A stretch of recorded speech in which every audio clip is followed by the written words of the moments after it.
I stared at the screen, my hands trembling uncontrollably. There she was, my sister, Megan, wearing sheer black lace lingerie, her eyes hidden behind a blindfold, lips parted seductively. Beside her, my boyfriend Ryan grinned smugly, holding a paddle I'd never seen before, a look of genuine happiness in his eyes I'd never experienced. The betrayal hit me like a physical blow, knocking the breath from my lungs. They weren't just cheating. They were reveling in the destruction of my trust, my love, my entire life. But how did I end up here, uncovering this monstrous betrayal by the two people I trusted most? Let's start from the beginning. My sister, the person who was supposed to be my built-in best friend, turned out to be the architect of my personal hell. And the blueprint for my destruction? My boyfriend, Ryan.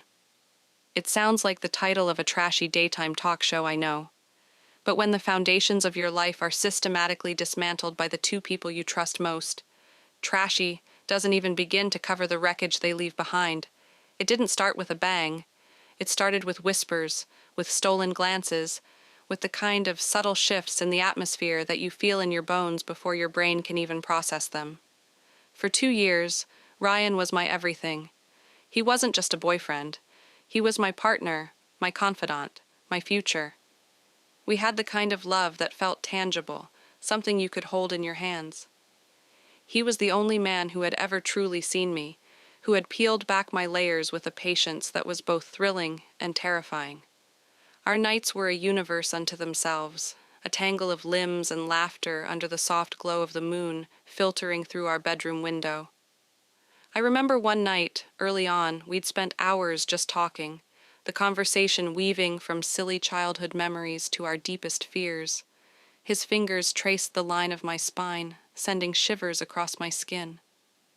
"You're so beautiful," he'd murmured, his voice thick with an emotion that felt sacred. He kissed me then, a slow, deliberate exploration that tasted of cheap wine and expensive dreams. That kiss bled into something more, something primal and profound. He made love to me that night like he was worshipping at an altar, his hands and mouth mapping every inch of my body, discovering secret places that made me tremble and arch against him. It wasn't just sex, it was a conversation our bodies were having, a desperate, breathless collision of two people who had found their other half. We moved together in a rhythm that was ours alone, a dance of sweat and whispers and sighs. Afterwards, we lay slick and spent in each other's arms, his heart thudding against my back, and I felt a sense of peace so absolute it brought tears to my eyes. We talked about everything: mortgages, children, growing old and gray and matching rocking chairs. It was a beautiful, intoxicating fantasy, and I believed in every single word of it. My sister Megan was always there, a permanent fixture on the periphery of our perfect little world. She was 2 years younger, a whirlwind of chaotic energy and dazzling smiles that could charm the birds from the trees. Where I was quiet and observant, Megan was loud and demanding of attention. We were different, but we were sisters. I loved her, even when she drove me insane. When I brought Ryan home for the first time, she'd sized him up with an intensity that felt less like sisterly approval and more like a predator assessing its prey. She'd laughed a little too loudly at his jokes, touched his arm a little too often, her fingers lingering just a second too long. I'd brushed it off as Megan being Megan. It was my first mistake. The sabotage was insidious, a slow poison dripped into the foundations of my life. It was the forgotten message from a potential employer that she was supposed to pass on. The time she accidentally shrunk my favorite dress, the one I was planning to wear on my anniversary with Ryan. The constant, backhanded compliments that were designed to chip away at my self-esteem. "Oh, you're so brave for wearing your hair like that," she'd say, her eyes gleaming with mock admiration.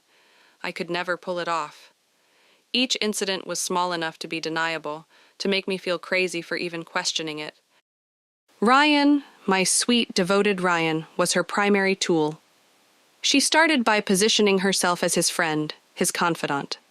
"Your sister is so complicated," I once overheard her telling him in the kitchen, her voice a syrupy whisper of faux concern. "She just doesn't know how to let loose. You must get so bored." I'd walked in then, and they'd both jumped, their shared glance of guilt a fleeting, almost imperceptible thing. When I confronted Ryan about it later, he'd wrapped me in his arms, his lips warm against my hair. "Baby, you know I'm not bored. She's just being dramatic. You're the only one I want." I'd let him soothe me, let his touch erase the creeping tendrils of doubt.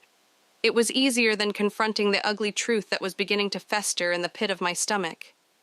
The physical part of our relationship, the sacred space we'd built, started to change too. Ryan had always been an adventurous and attentive lover, but his exploration was always focused on me, on my pleasure. Now, something shifted. He started suggesting things that felt foreign, things that didn't feel like us. One night, as we lay in bed, his hand idly stroking my thigh, he whispered a fantasy into my ear.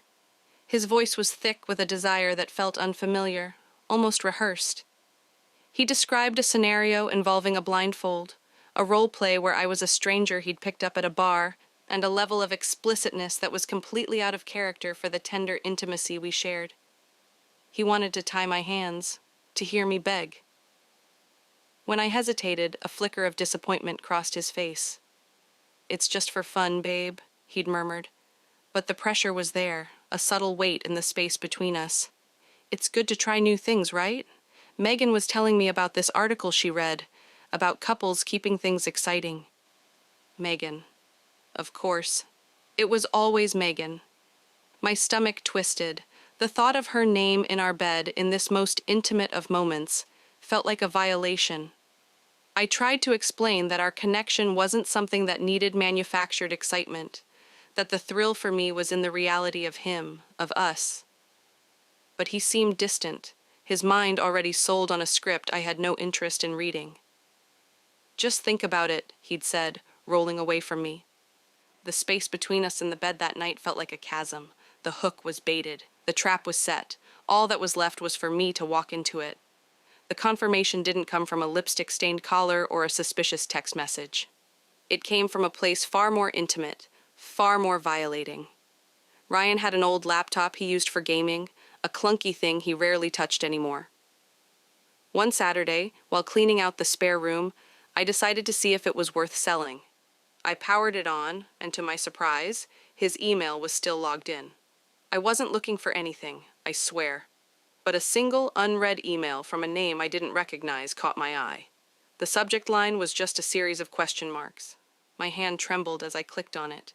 It was a confirmation email from a high-end lingerie store. The order had been placed a week ago, shipped to a P.O. box I didn't know he had. My heart hammered against my ribs, a frantic bird trapped in a cage. But it wasn't the lingerie that made the world tilt on its axis. It was the items themselves, a sheer black lace teddy, a pair of thigh-high stockings with a garter belt, a blindfold, a paddle. They were the props from the fantasy he had described to me weeks earlier, the one Megan had supposedly read about. I felt a cold, terrifying clarity wash over me. This wasn't just about cheating. This was a performance, a script. And I had been cast as the unwitting understudy, while my sister played the starring role. My mind raced, connecting the dots that I had so desperately tried to ignore. The late nights he'd claimed were with his buddies. The sudden, intense interest in a new genre of music he'd previously hated, Megan's favorite genre. The way he'd started using a phrase she used all the time, a quirky little saying I'd always found annoying. It was all there, a breadcrumb trail leading to a truth so monstrous I could barely comprehend it. I needed more. I needed undeniable proof. The old laptop was a treasure trove of his digital life, and with a sickening lurch in my stomach, I realized I had his password. It was our anniversary date, a string of numbers that now felt like a cruel joke. I logged into his social media, my fingers flying across the keyboard. Nothing. His messages were clean, his timeline pristine. But then I remembered something he'd told me a long time ago, a throwaway comment about a backup account he'd made to follow gaming streamers without cluttering his main feed. It took me 20 minutes of guessing, but I finally found it. The profile picture was an anonymous avatar, but the username was a variation of his gamer tag. And there, in his direct messages, was a conversation that stretched back for months. A conversation with an account, under a fake name, but with a profile picture that was unmistakably, gut-wrenchingly Megan. I didn't read it all at first. I couldn't. I scrolled through the pictures they'd sent each other, a gallery of my own personal hell. There was Megan, posing in the very lingerie that had been ordered from that email.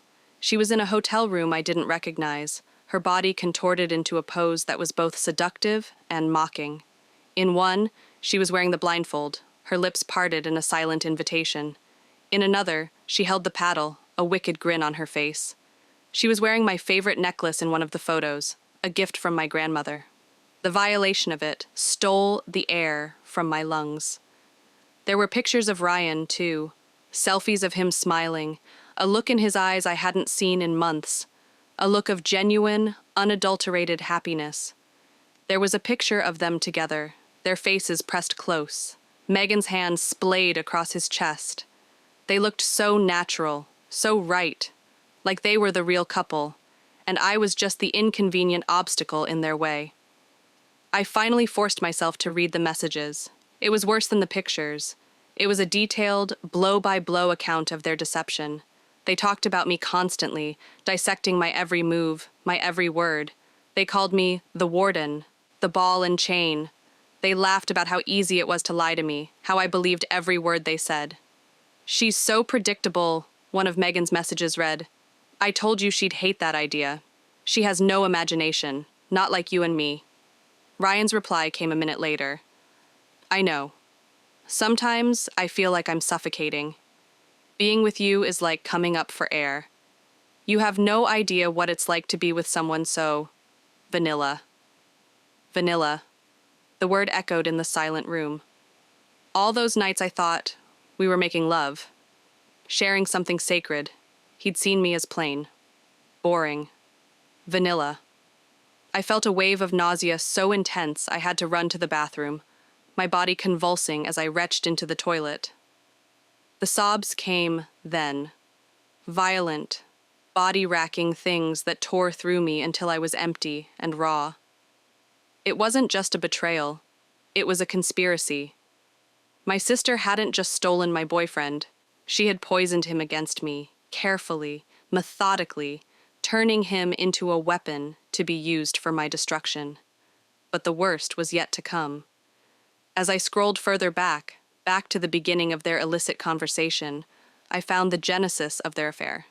It had started with a lie so vile, so calculated, that it made everything else pale in comparison. Megan had told Ryan that I had cheated on him. It was from a night 6 months ago.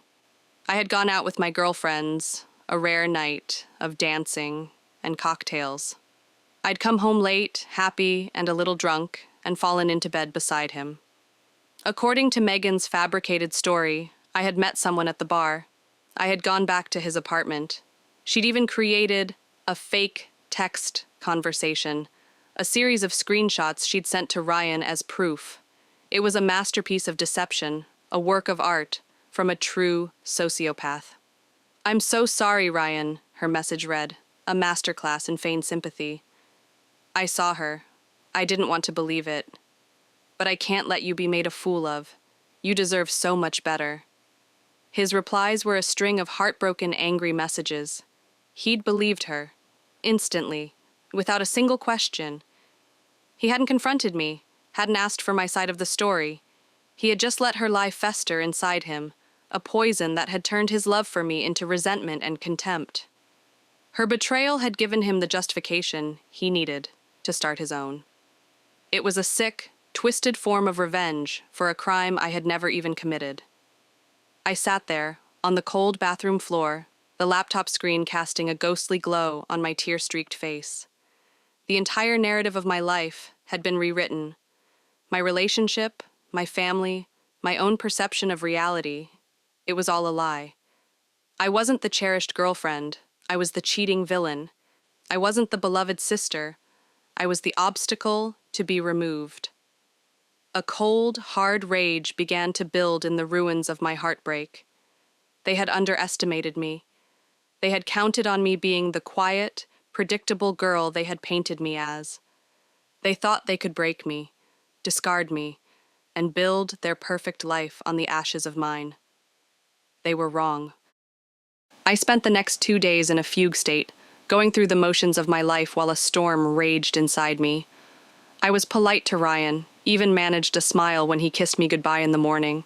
He was oblivious, cocooned in the web of lies he and Megan had spun. The ignorance was a luxury I could no longer afford. The confrontation needed to be on my terms. I needed to control the narrative, to strip them of their power. I sent them both a text message separately. To Ryan, "Hey babe, I'm making a special dinner tonight to celebrate us. Wear that blue shirt I love so much. 7 p.m. sharp. Don't be late." To Megan, "Hey sis, having a little get-together tonight, just a few people. Ryan's grilling. You should totally come. Around 7:30? I knew she wouldn't be able to resist the chance to rub her victory in my face, to play the innocent sister at my own party. I knew he would be there, ready for his celebratory dinner, completely unaware that he was the main course. At 7 p.m., Ryan walked through the door, a bottle of wine in his hand, a smug little smile on his face. He was wearing the blue shirt. He looked handsome, and for a fleeting, painful moment, I felt a pang of the love I used to have for him. It died a quick, merciless death. "Smells amazing in here," he said, leaning in to kiss me. I turned my head, and his lips landed on my cheek. He frowned, a flicker of confusion in his eyes. "We need to wait for my other guest," I said, my voice eerily calm. He looked around the empty apartment. "Other guest? I thought it was just us tonight." The doorbell rang. "That'll be her now," I said, walking to the door. I opened it to reveal Megan, a bright, fake smile plastered on her face. Her eyes darted from me to Ryan, a flicker of uncertainty in their depths. "Surprise!" she chirped, holding up a bottle of cheap Prosecco. Ryan's face was a mask of confusion. "Megan, what are you doing here?" "Your sister invited me," she said, her smile faltering as she took in the tension in the room. "I did," I said, closing the door behind her and locking it. The sound of the deadbolt clicking into place was incredibly satisfying. "I thought it was time for a family meeting." I walked over to the coffee table and picked up the laptop. I turned it around so they could both see the screen, the open chat log of their affair displayed in all its sordid glory, the explicit pictures front and center, the color drained from their faces. Megan's jaw went slack, her fake smile dissolving into a mask of pure, unadulterated panic. Ryan just stared, his eyes wide with a dawning horror. "What is this?" he stammered, his voice barely a whisper. "I believe the technical term is getting caught," I said, my voice dripping with a venom I didn't know I possessed. "Or should I say, the end of the game?" Megan found her voice first. "This isn't what it looks like," she started, the classic pathetic defense of the guilty.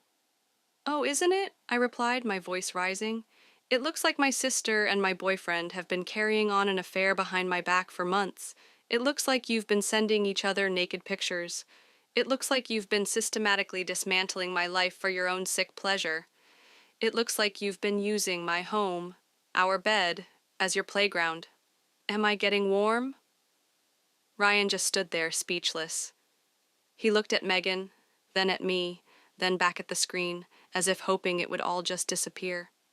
"And you," I said, turning my gaze to him, my voice shaking with a fury that was almost primal.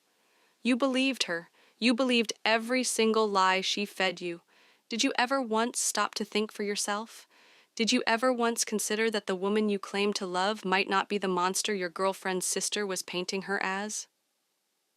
I walked over to him, my finger jabbing him in the chest. "She told you I cheated on you, didn't she? That's how this all started. She gave you the green light, the justification you needed to betray me. And you took it. You lapped it up like a thirsty dog. You called me vanilla, Ryan. Was it not vanilla enough for you when I held you while you cried about your father? Was I too vanilla when I supported you through 2 years of unemployment? Was I too vanilla on all those nights I made you feel like the only man on earth?" He flinched as if I'd slapped him. I didn't—" "Don't," I snarled. "Don't you dare lie to me. Not anymore. I read it all. Every word. Every sick, twisted fantasy.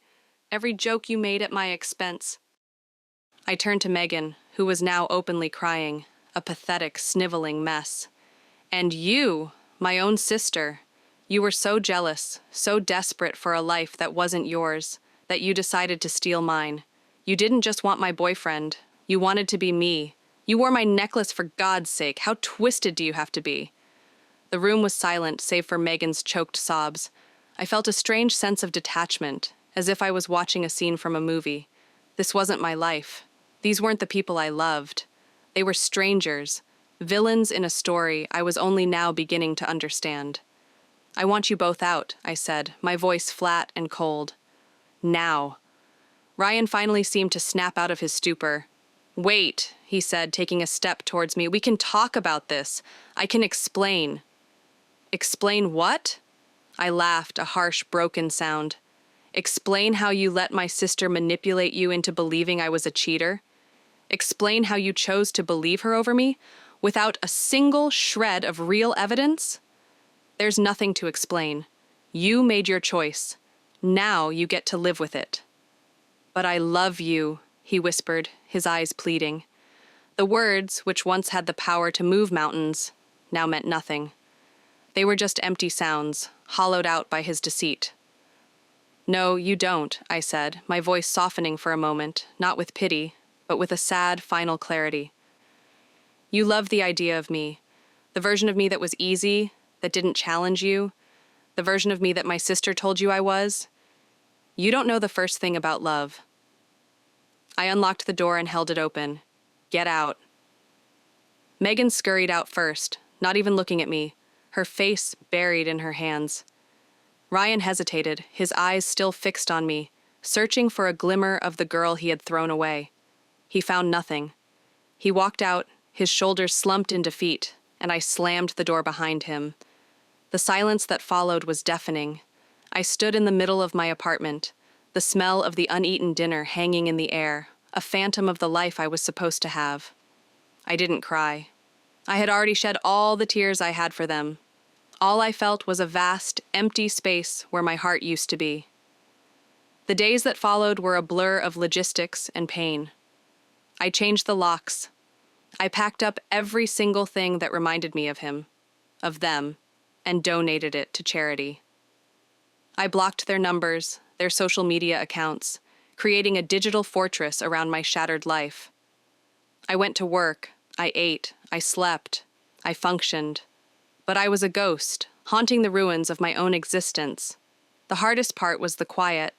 The silence in the apartment was a constant physical presence, a reminder of what I had lost. The bed felt too big, the nights too long. Every corner held a memory, a ghost of a laugh, a whisper of a promise. I was drowning in the wreckage of my past. One night, about a month after the implosion, I found myself sitting on the floor of my closet, a bottle of wine in my hand, surrounded by the ghosts of my old life. I was scrolling through my phone, a masochistic exercise in self-torture, when I saw a picture of the three of us from a year ago. We were at the beach, smiling, happy. I looked so young, so naive. I had no idea of the vipers I was holding so close. And then, I did something I hadn't done in a long time. I started to laugh. It was a strange, unhinged sound at first, but it grew into a full-blown, cathartic roar. It was the absurdity of it all. The sheer, theatrical villainy of my sister. The spineless weakness of the man I had loved. The blindness of my own heart. In that moment, something shifted inside me. The rage, the grief, the self-pity, they didn't disappear, but they were joined by something new.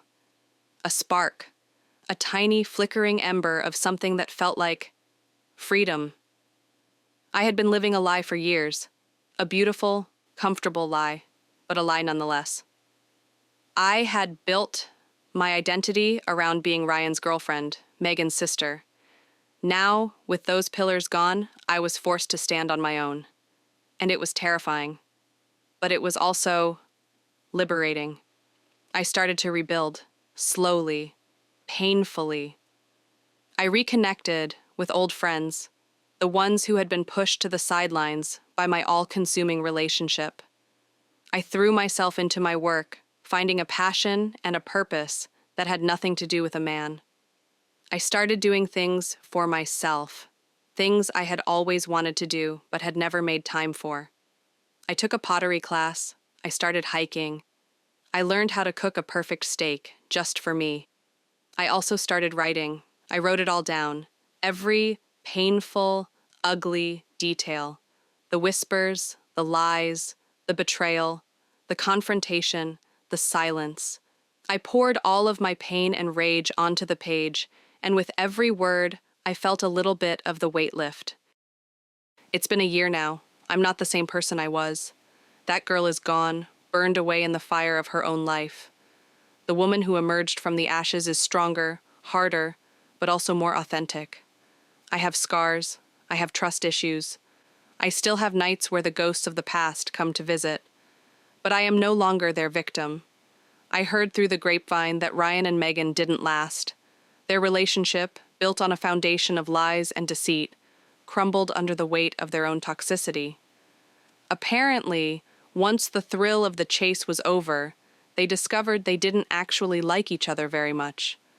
A fitting end for a story that was never really about love in the first place.